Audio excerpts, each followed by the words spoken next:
can you quickly take us through the things we discussed last time? That'll be the Monday on business management, quickly.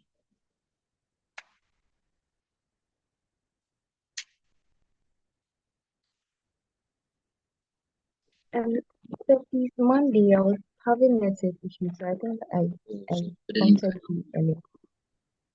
Prof. Charles, were you around? Oh, Charles also dropped. I think the network. So, I don't know.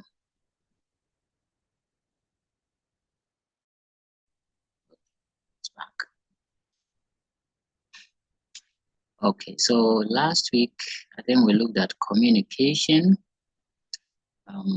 Communication in business. So by way of revision, I don't know, Prof. Charles, if you can assist in quickly summarizing what we discussed last time.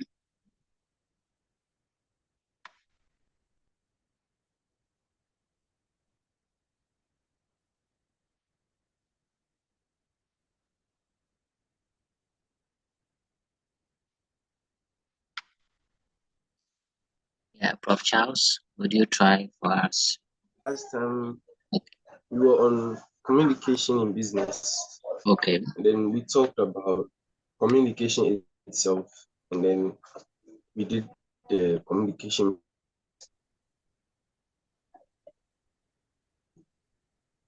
Then we went on to look at the channels of communication, and then the advantages and disadvantages of the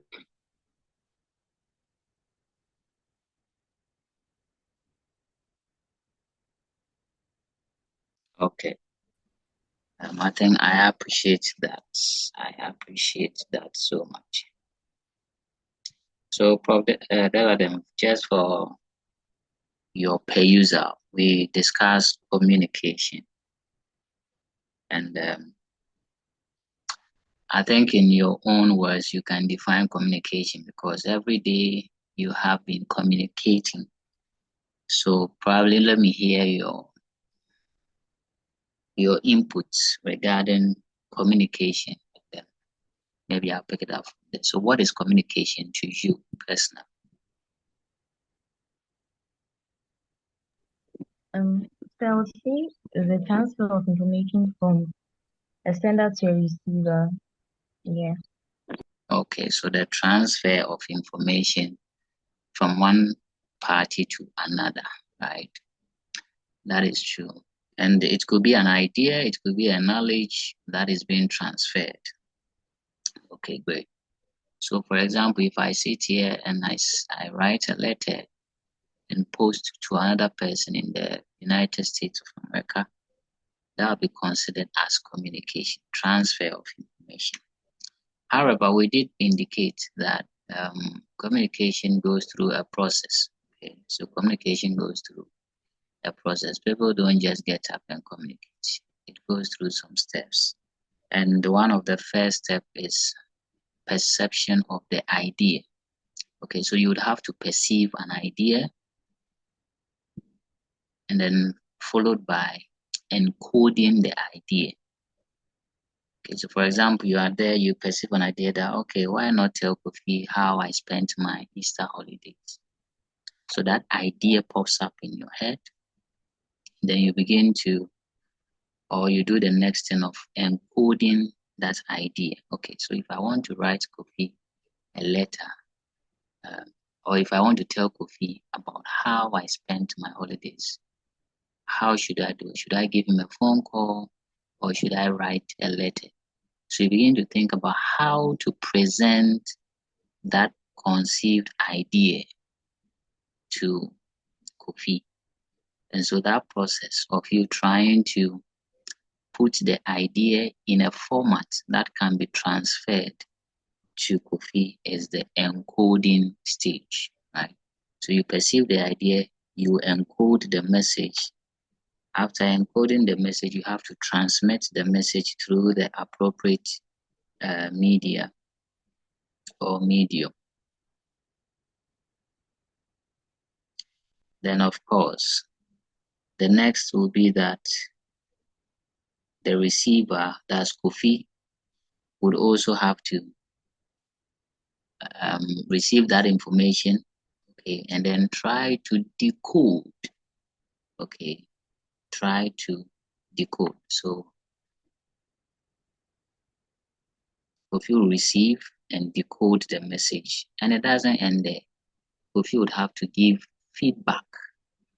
That's why when you write a letter, you expect that the receiver of your letter will give you a reply. If the reply doesn't come, communication becomes uncompleted or ineffective. So we say that the last stage in communication is feedback from the receiver or the recipient.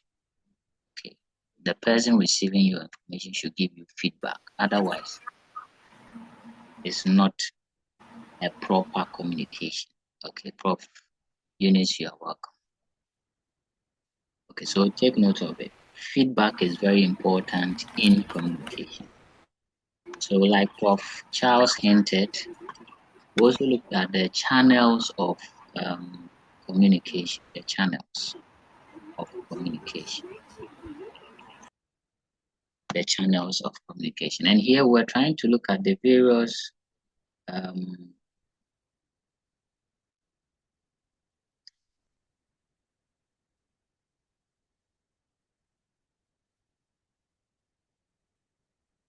the channels of communication. We're trying to look at the various forms, okay, information can be transferred. Okay, now there are several ways of categorizing the channels of communication. Okay, but relatable experience I can share with you is one, the emails, the letters, meetings. Okay, let me group all the things we do on our phone into social media, right? So online platforms, social media, you can use that to communicate, right? Phone calls, a lot of them. However, we try to group these specific channels of communication, giving recognition to the parties who are involved in the communication, acknowledging that one may be a superior, the other may be a subordinate, because remember, we are looking at communication in a business. And in a business, as you all acknowledge, we have top level management or superiors, okay, and then we have the subordinates or the workers. And of course, it's this group of people who would communicate. So we can have the case where a superior will be communicating to another superior, or we'll have a scenario where a superior will be communicating to a subordinate, or we could have a subordinate reporting or communicating to a superior, and then we can have subordinate to subordinate communication. So let me list it here so you can appreciate what I'm saying.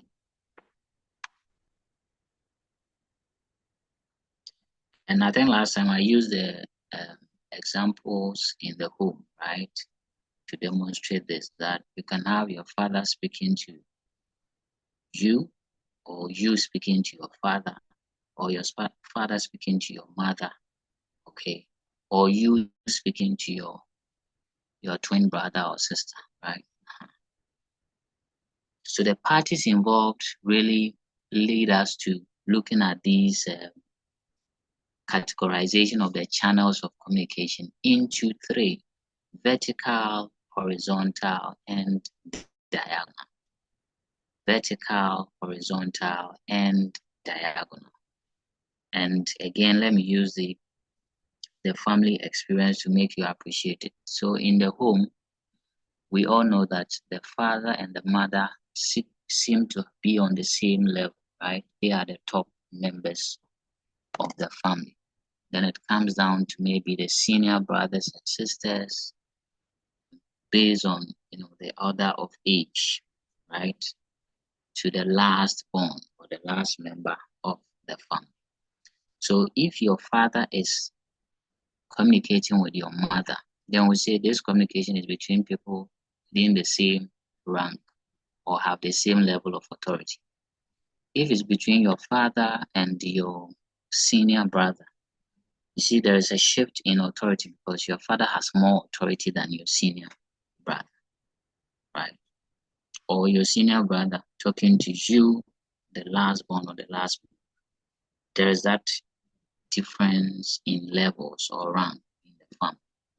Because your senior brother is a senior member of the family, you are a junior, right? So we can have the superior to superior. We can have the superior to the subordinate. Then we can have the backward subordinate to superior. Then we can have subordinate to subordinate.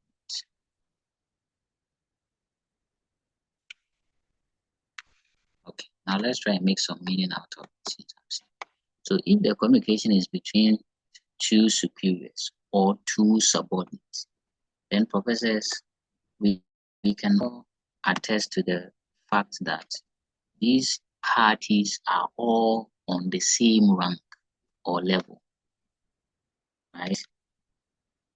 So for example, assistant headmaster domestics communicating with assistant headmaster academics, they are all at the same level of management.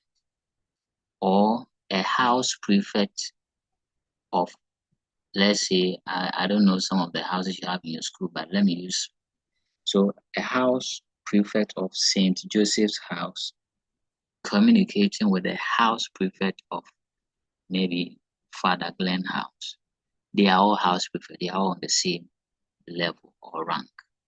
Okay, so that's superior to superior or subordinate to subordinate. So you reckon that in terms of lines or the flow of the information is going to be one that will follow the trend of this line we call horizontal, right? Horizontal, because they are all on the same line. And so that led us to the first categorization of the channels of communication as horizontal. Now, if it is superior to subordinate or subordinate to superior, then you would acknowledge that the line would take this shape we call vertical. Okay, because it's either from a superior who is at the top to a junior at the down, or a junior from down to a senior up. Now, if you follow the lines, then it means we can also have downward vertical communication and upward vertical communication. Okay, now before I go there, let's look at the last line. It can also happen that a superior in one department would want to communicate with another or with a subordinate in another department. If that happens, in order to differentiate from the vertical, then we say that, so let's say this is the science department, right? And this is the business department. Now, if the head of department here wants to speak to, let's say, the accounting teacher in the business department, so it's from a superior in one department to a junior or a subordinate in another department, or vice versa, from a junior. Okay, key difference here is, or key note here is the difference in department. Then we'll call that one diagonal. Okay, diagonal channel of communication, because the person is moving from his or her department and communicating to another person in another department. There could be the argument that why is it not vertical?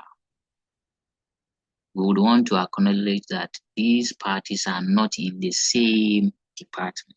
That's why we have the diagonal channel of communication. So professors, this is what we discussed for the purposes of Eunice and last time. Okay, so the three broad categories, as I've explained, we have the vertical, horizontal, and what? Diagonal. Just to reiterate the point, the vertical is a transfer of information, or is a form of communication between parties on the same rank or with the same level of authority. So it could be from a superior to another superior, or from a subordinate to another subordinate. And so the line is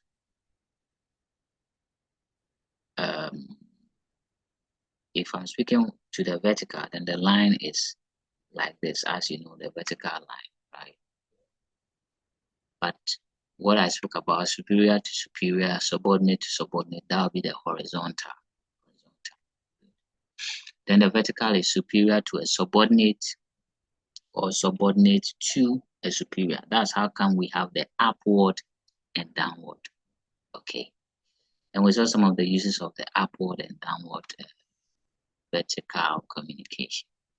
And I ended on the diagonal, which is from one department to another department. Communication between superiors and subordinate, or subordinate to superiors.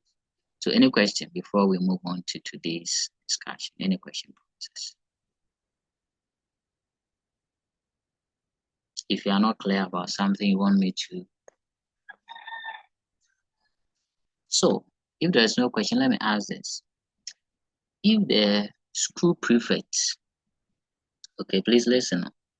If the school prefect who is in the science department communicates to a student who is in the business department, what channel would you say this type of communication will follow? The school prefect is a science student and he's communicating with a business student, right? An ordinary business student. Would you call that vertical, horizontal, or diagonal?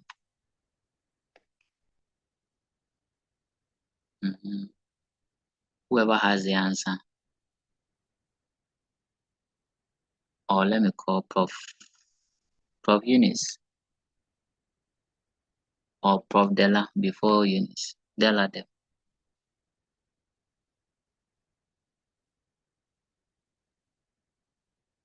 Just feel free to share your thoughts. Okay.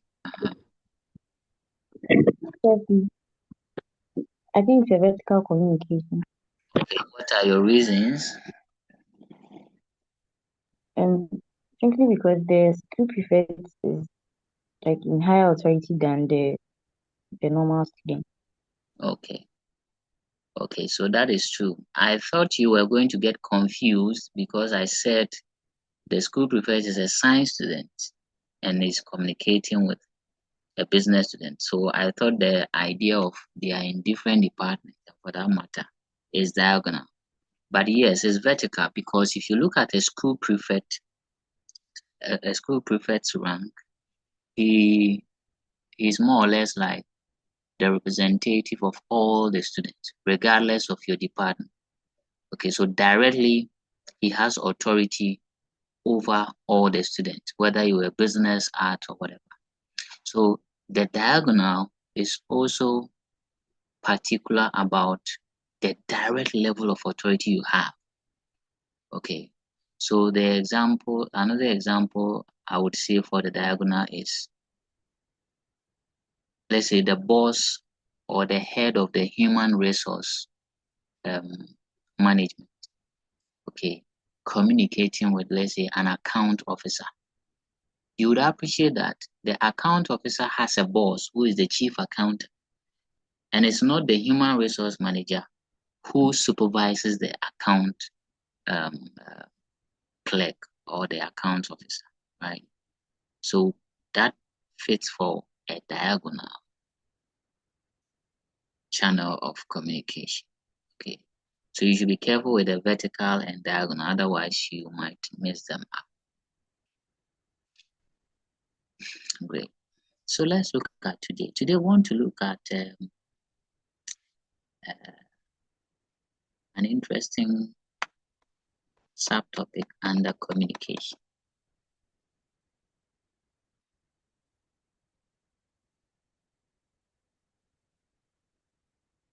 And that is the forms or modes of communication. The forms.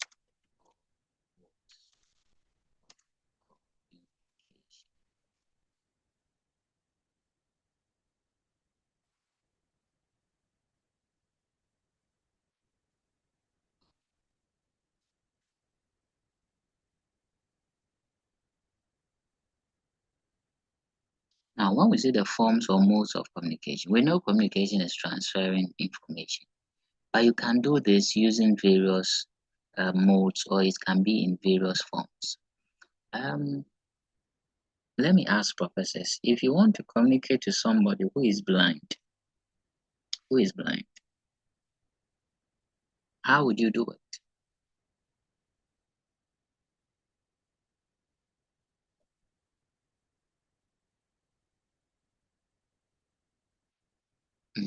Or you have no idea. How do you communicate with a blind person? Prof. Charles. Oh, I think Prof. Eunice can try this one. Prof. Eunice, how do you communicate with a blind person?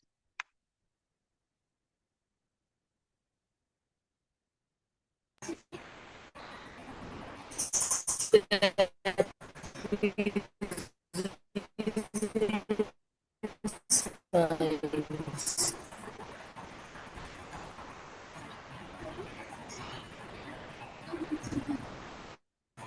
okay. I think the network is making the line do chuku. Okay, Prof. Eunice, thank you very much. It's okay now. It's clear.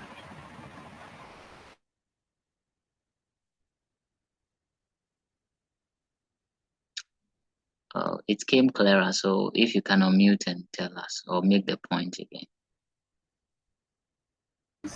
Using signs, language signs. Okay, using languages and signs. About the signs, how would the person know? Well, the person is blind, though he or she cannot see.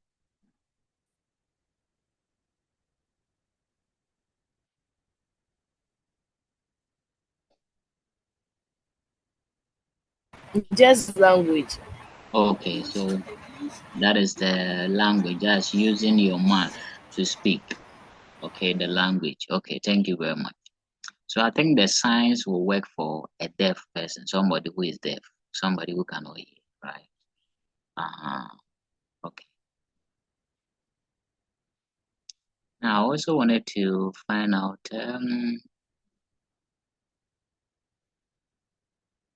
if you wanted to, in this day and age, you wanted to speak to, let's say, your father who is in the United States of America, what would be your best form of communication? Would you write a letter or you do a phone call?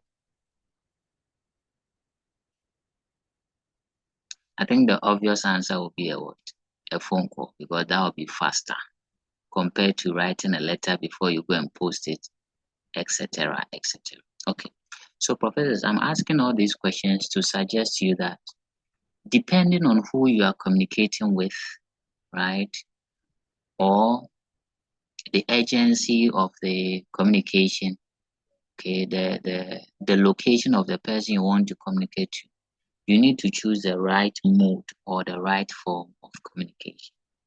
Now, the forms of communication could be one,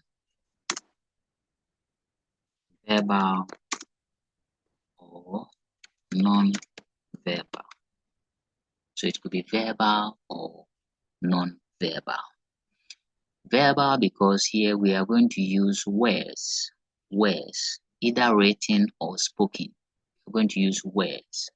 Non-verbal means there is no use of words, right? So the verbal could also be The verbal could be written or oral, but it is through the use of words, verbal words. So you can speak the words or you can write the words. That's why it's either written or oral. Then we have the non-verbal, which is you don't use words. How can you not use words and still communicate with people? Then it means you use, like Prof.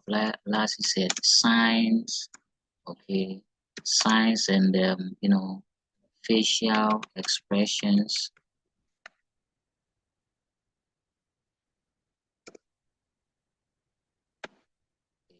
or gestures or symbols, right? That's how you can communicate non-verbal. So, professors, let's pick these and digest them into more details. I think whilst I do that, we'll be writing. However, let's continue in the second session because the first session is up. So, professors, let's join the second session so that we can continue. Thank you.